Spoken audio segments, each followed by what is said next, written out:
एक दिन बीरबल अपने घर बैठकर आराम कर रहे थे। जब वे आराम कर रहे थे तभी उनके दरवाजे पर कोई दस्तक दिया और उनका दरवाजा खटखटाया। दरवाजे की आवाज सुनकर बीरबल ने अपने नौकर से कहा, रामू जाओ जरा देखकर आओ। अभी इस वक्त कौन आया हुआ है? बीरबल के कहने पर रामू दरवाजे पर गया और उसने दरवाजा खोला। दरवाजा खोलते ही रामू ने देखा कि दो लोग सामने खड़े थे। उनमें से एक ने कहा, क्या राजा बीरबल अंदर है? जी हाँ, अंदर है और वे अभी आराम कर रहे हैं। तुम जाओ और बाद में आना। नहीं, नहीं, हम अभी यहां से नहीं जाएंगे। जब तक मेरे साथ इंसाफ नहीं होता तब तक मैं यहां से नहीं जाऊंगा। मुझे राजा बीरबल से मिलना है, एक व्यक्ति ने कहा। उस व्यक्ति की यह बात सुनकर रामू ने उसे फिर कहा, अगर तुम्हें इंसाफ चाहिए तो तुम्हें राजा के दरबार में जाना चाहिए। वहां तुम्हें इंसाफ जरूर मिल जाएगा। यह बात सुनकर उस व्यक्ति ने फिर से कहा, नहीं, मैं इस आदमी को और नहीं सह सकता। इसने मेरे साथ बेईमानी की है। मैं अभी के अभी इंसाफ चाहता हूं और मैं चाहता हूं कि मेरे पैसे वापस किए जाएं। फिर तभी पीछे से बीरबल ने रामू को आवाज लगाया, रामू कौन आया है? मालिक, दो लोग खड़े हुए हैं और वे कह रहे हैं कि उन्हें इंसाफ चाहिए। यह बात सुनकर बीरबल ने उन दोनों को अंदर आने को कहा। कुछ देर बाद बादशाह अकबर भी वहां बीरबल से मिलने आए। उन्होंने भी दोनों की बात सुनी।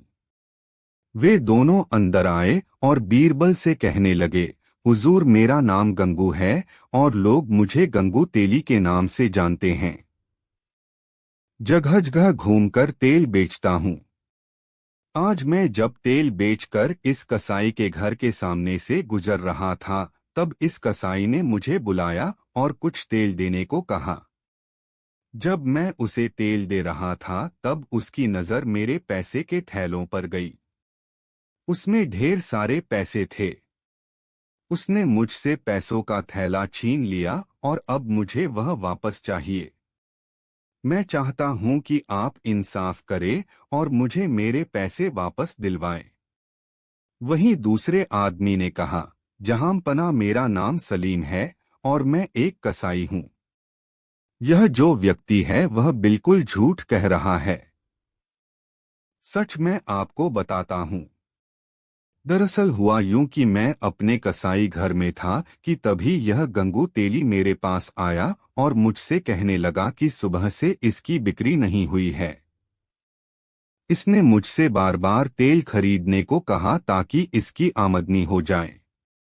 वह मुझसे बार बार विनती करने लगा तो मैं उसका थोड़ा सा तेल खरीद लिया। जब मैं इसे पैसा देने लगा तो इसकी नज़र मेरे पैसों के थैली पर गई।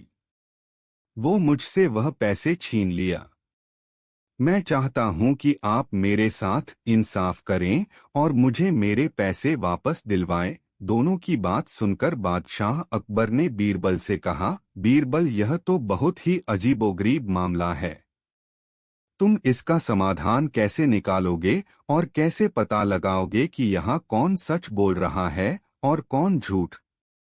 यहाँ न तो कोई सबूत नहीं है और ना ही कोई गवाह है जो तुम्हें कह सके कि इन दोनों में से कौन सच कह रहा है। तभी बीरबल ने बादशाह अकबर से कहा, जी नहीं हुजूर, यहाँ एक गवाह है। अच्छा, वह गवाह कौन है जिसने यह देखा कि इन दोनों में से कौन झूठ कह रहा है? बादशाह अकबर ने बीरबल से पूछा। जहांपना, यह पैसों का थैला ही सबसे बड़ा गवाह है। वह अब हम सबको गवाही देगा, बीरबल ने बादशाह अकबर को बताया। बीरबल की यह बस सुनने के बाद बादशाह अकबर की जिज्ञासा बढ़ने। वे ध्यान से बीरबल को देखने लगे कि वह आगे क्या करने वाला है।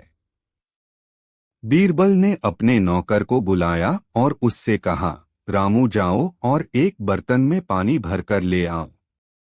रामू रसोई घर में गया और एक बर्तन में पानी भरकर ले आया। अब बीरबल ने पैसों की थैली को उन दोनों से मांगा। इसके बाद बीरबल ने उस थैले से कुछ सिक्के निकाले और उन सिक्कों को पानी में डाल दिया। कुछ देर बाद बीरबल ने कहा, जहां पनाह मैं कह रहा था ना कि यह पैसों की थैली ही गवाही देगा, और देखिए इसने बहुत अच्छे से गवाही दी है। यह गंगू तेली ही सच कह रहा है। अच्छा, तुमने यह कैसे पता लगाया कि यह गंगू सच कह रहा है? बादशाह अकबर ने बीरबल से पूछा। आप एक बार इस पानी के बर्तन में देखिए। पानी के ऊपर तेल आ गया है और यह तेल सिक्कों में लगा हुआ था। इसका मतलब यह है कि वह सिक्के तेली के थे, जो दिन भर तेल बेचता था और सिक्कों को इकट्ठा करते वक्त उसके सिक्कों में तेल लग जाता था। यही तेल पानी के ऊपर आ गया है। अगर आप बचे हुए सिक्कों को भी अगर ध्यान से देखें तो इसमें तेल लगा हुआ है। इसका मतलब यह साबित होता है कि यह थैली गंगू की है। बीरबल की यह बात सुनकर बादशाह अकबर खुश हुए और उन्होंने बीरबल से कहा, वाह बीरबल, वाह! तुमने आज फिर से अपने दिमाग का इस्तेमाल कर इस छोटी सी परेशानी को चुटकियों में हल कर दिया। जिसके बाद बादशाह अकबर ने उस कसाई को 1 महीने तक